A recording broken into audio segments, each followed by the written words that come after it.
My personal story and my work with nonprofits, I started working for a small nonprofit in Chicago, in the kind of like Humble Park area where that worked with Latinx and African American students in post secondary readiness. And that was super important to me because when it came to my college going experience, my parents weren't necessarily in the space to be able to provide me with information or knowledge or how that just navigating like the college space. And I've dealt with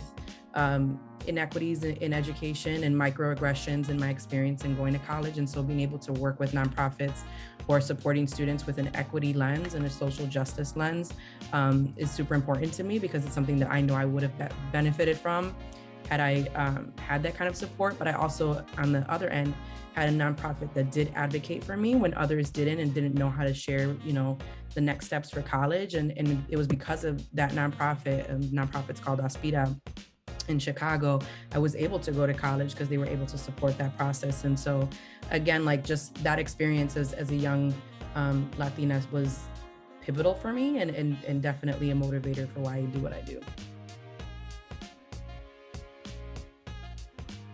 My approach to serving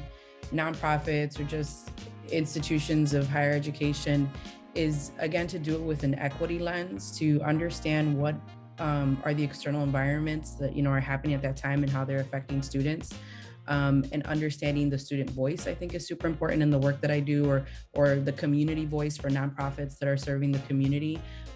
because when they know what that voice is saying, they know how to better serve. And so my approach is really making sure I have all the information and have collected all the data and all the research, and understanding best practices, whether that's in developing programs for the students or communities, or that's finding grants that match the nonprofit, understanding what that looks like for them.